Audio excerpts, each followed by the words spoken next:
welcome to the land of growth and meaningful conversations. If this kind of content appeals to you, kindly consider subscribing. If you are a returning subscriber, thank you so much for always finding my content worth a watch. Thank you for always coming back, and thank you so much to every one of you who has clicked on this video. Now, before I start, I'd like to offer a disclaimer. We are going to talk about abuse, and this disclaimer is because I know majority of you have gone through it. Majority of us have gone through it. So while you're watching this video, if this video gets you triggered, if this video triggers you and your mental health, kindly click out and go find another video from my channel still though. Yeah, so today we're going to talk about abuse. Majority of people wakisikianga abuse, they think it's just physical abuse. We only think physical violence. We only think kuchapwa. But will you believe me if I told you that there are more than 10 types of abuse? But today we're going to dwell on the 6 types. So I have my notes and I have my laptop just in case you see me looking down so many times. So abuse is a pattern of behavior used by one person to gain and maintain power and control over another. Of course, abuser huwa ana abuse kwa sababu anataka kugain control na kugain power. Most people, when they hear abuse, they immediately think physical abuse or violence. It's important to note that physical abuse or physical force is one means of power and control. There are more forms of abuse. So let's get into the types of abuse. So the first one is the one we commonly know as the physical abuse. This is the type of abuse that people think when they hear the words abuse. It can include punching, hitting, slapping, kicking, strangling, or physically restraining a partner against their will. So it can also include driving recklessly or invading someone's physical space, and in any other way making someone feel physically unsafe. So that's majorly or mainly what we know as most of us think is the only form of abuse, which is physical. So it includes mtu akikupiga, mtu akiku it's a punch, it's a slap, it's a kick here and there, strangling you or physically restraining you. It can also include something like driving recklessly or invading someone's physical space, and in any way making someone feel physically unsafe. I think that's pretty much self-explanatory because that's what we know of in depth. The second form of abuse is sexual abuse. While sexual abuse can be a form of while this can be a form of physical abuse, it's in a category by itself because it can be both physical and non-physical.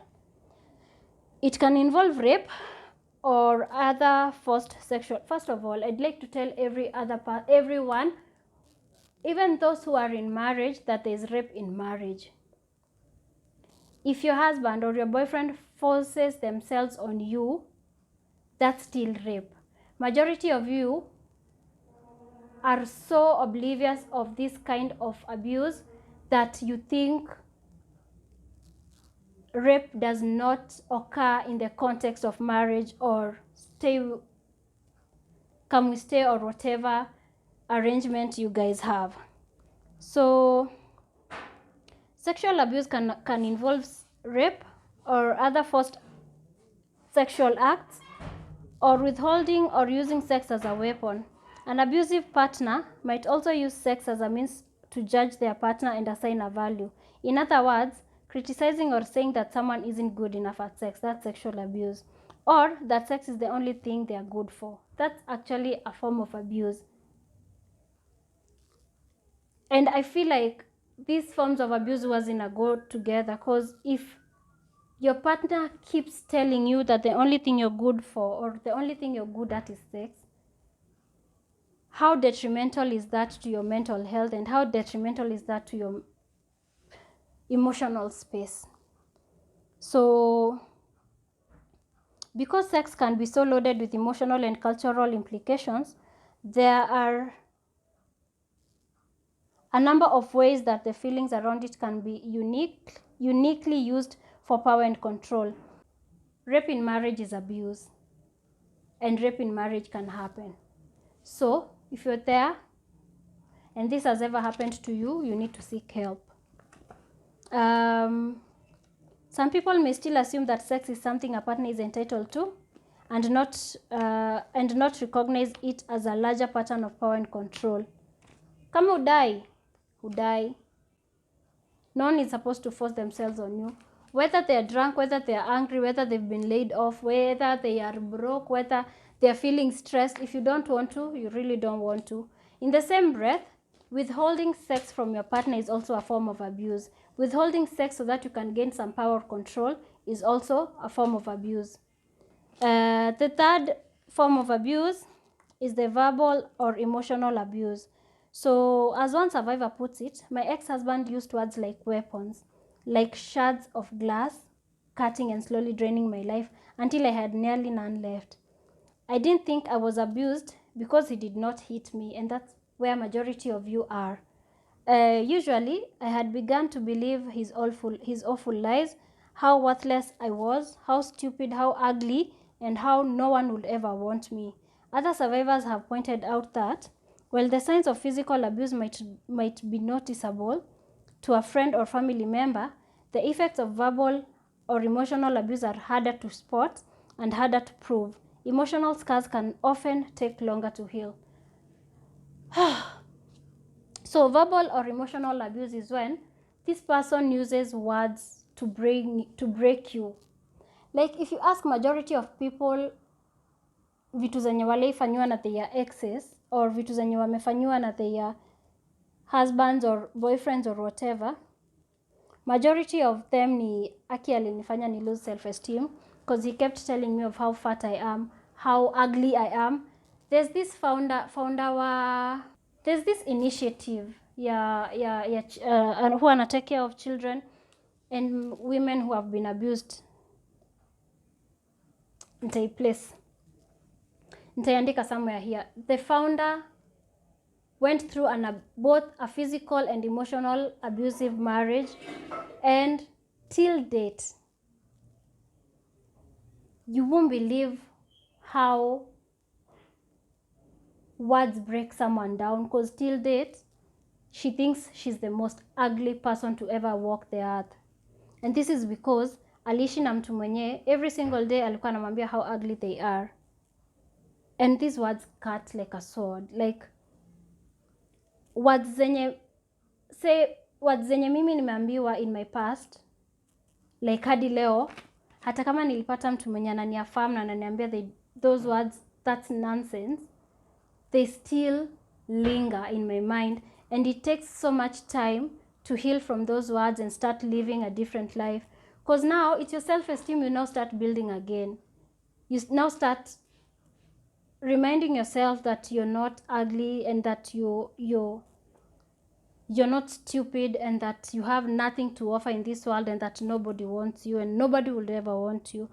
So kitu huwa inafanyika saa yenye umego through vitu kama hizo ni unakuanga na trust issues such that mtu hataki kuambia wewe ni msupu ama mtu hataki kuambia you are capable of stuff.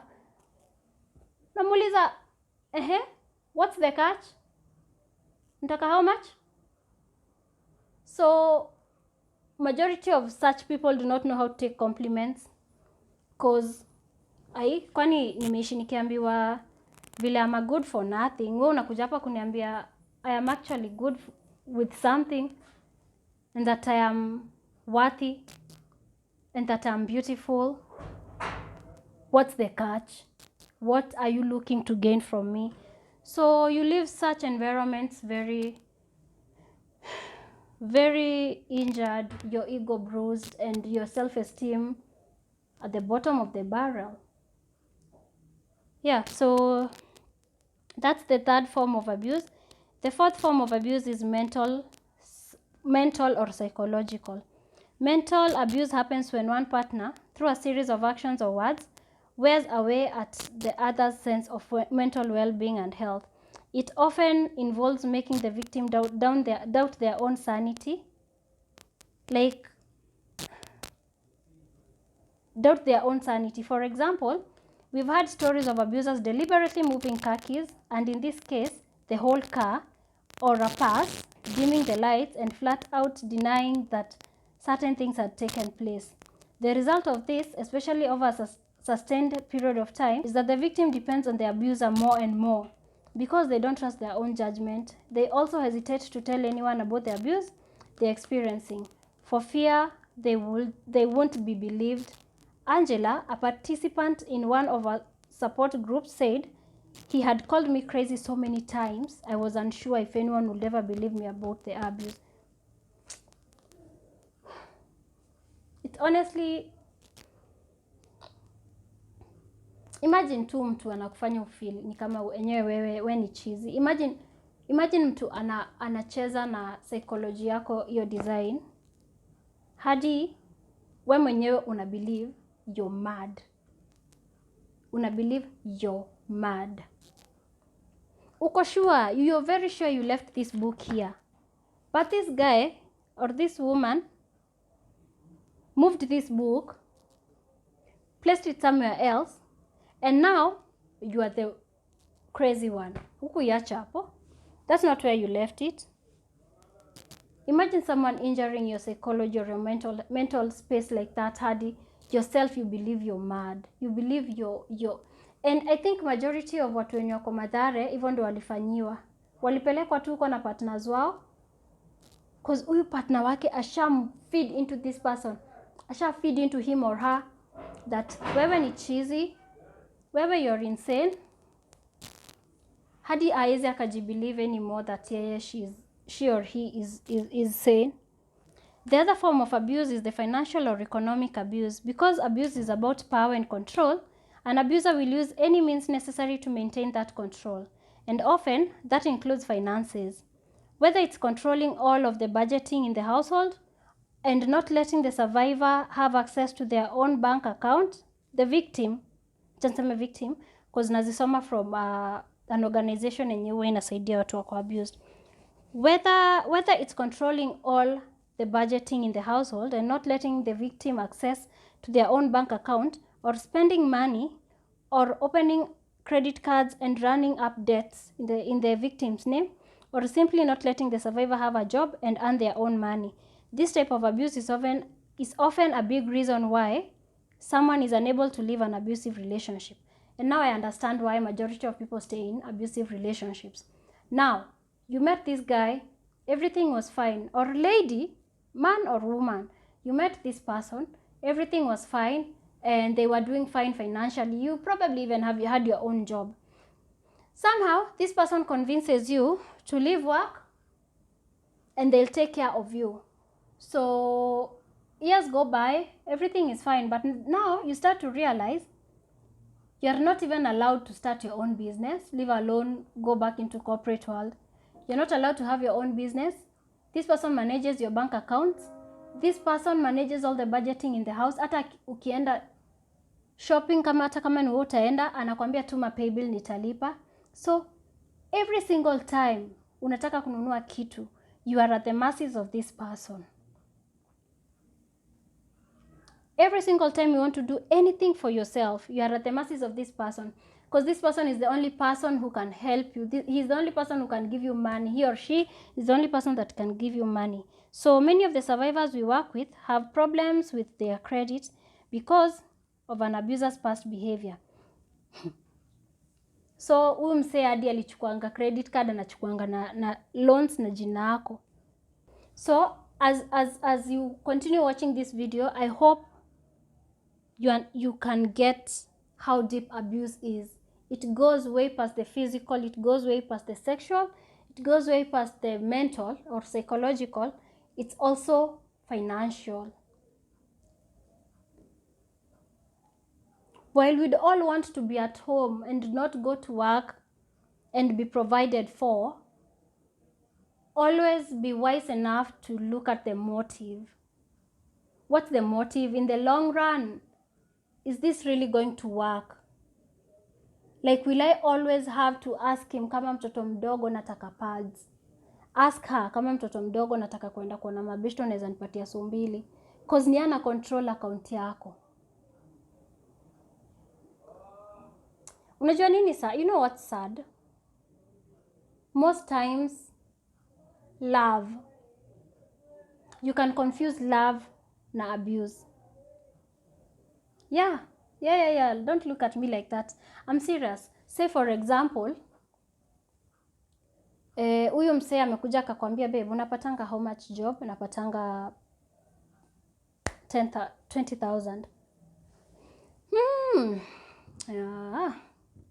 So naona naweza kuwa nikikusaidia kubudget hiyo pesa. So utakuwa ukipata hiyo do, naleta, mimi nitakusaidia kuibudget. So ukitaka kitu utakuwa unaniitisha, mimi ndio nitakuwa nakupea, mimi ndio nitakuwa nakulipia. Tell me that does not sound like a man or woman that's really down for you and really cares about you. And now months have gone and you've never seen pesa yote yenye imebaki. Months hata zimepita zenye hiyo 20,000 yako ya mshahara, you've never asked for anything. So you're sure you've been saving the 20s and the 50s and the whatevers. So to you, from him to your loving years, or from her to your loving years, inatoka kama it's just love. It's just trying to protect me. It's just looking out for me and my future. But mentally, you really need to know that this is a form of control. Na kama ni ana kukontrolia pesa, either way, yeye ndio ako in the place of power. You're just there begging. The last form of abuse is the cultural identity. So this one I'll even learn with you. I've never heard of it. Cultural abuse happens when abusers use aspects of a victim's particular cultural identity to inflict suffering or as a means of control. Not letting someone observe a dietary or dress customs of their faith, using racial slurs, threatening to out someone as LGBTQ if their friends and families don't know, or isolating someone who doesn't speak the dominant language where they live. All these are examples of cultural abuse. Oh, so basically ni ukabila, racism, colorism. Yeah, that's also a form of abuse. And someone threatening to tell your parents that you are LGBTQ, or threatening to tell people that you, when you are a young girl, will go through the blade, or someone spreading rumors that you're not circumcised, while in actual sense your culture haiku involved that part of the process. It was not part of the initiation process. So an abusive relationship can include any of all these types of behaviors, sustained over a period of time and often escalating. If you or someone you care about is experiencing this and you want to talk to someone about your concerns, there are sites that you can reach. And I'm going to Google them right now and tell you. Wanasema you can go to the police, or kama ni abuse kwa mtoto, you can go to the Child Protective Services or national.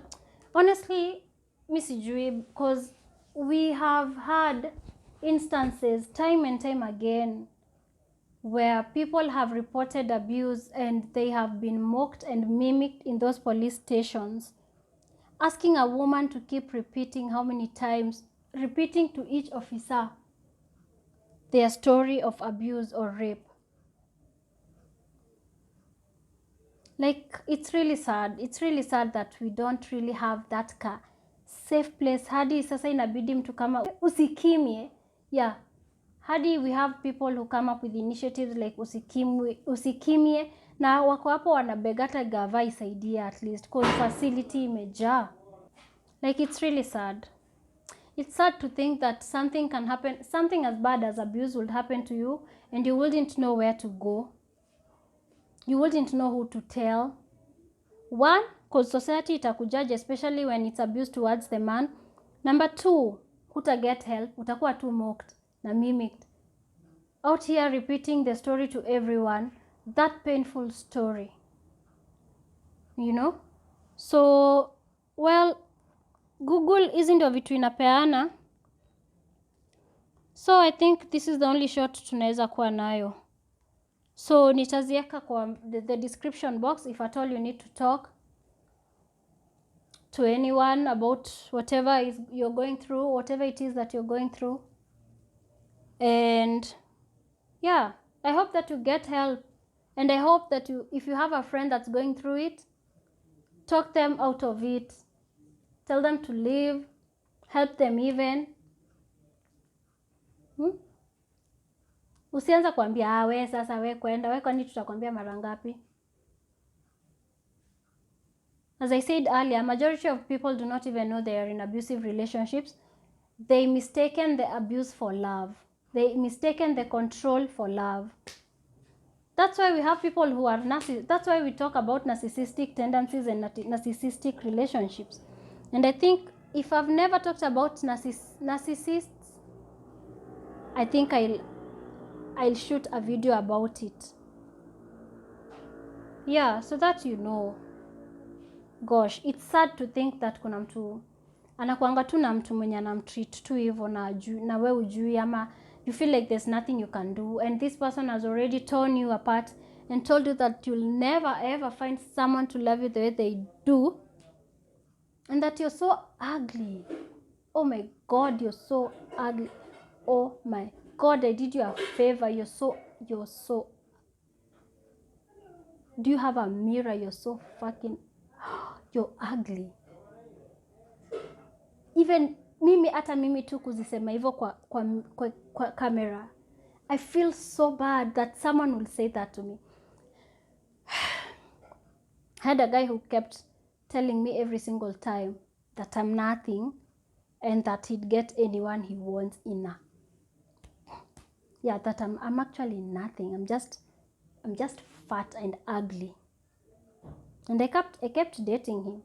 Cause kama anaweza pata madem ina jifi, mimi sitaki apate madem ina jifi. Mimi nataka kuwe na mimi. I just hope that you guys get help. Thank you so much. If you've joined this community of growth and meaningful conversations, I hope you get to stay. Stay, spread the word. And I need to end the video now because nimeona it's getting darker. Yeah. I hope you learned, and let me know in the comment section below what you'd like us to talk about next, or anything that has appealed to you in this conversation, man. These are the hardest conversations we need to do. Nikikanga hapa niwafanyishe pranks, siwasaidii. Mtacheka mmalize muende. But this is the kind of content that you'll always come back to when you're looking for reference, and I'm glad to be the person to give that kind of content to you. I'll stick to the plan and I'll keep creating. So yeah, till next time, bye.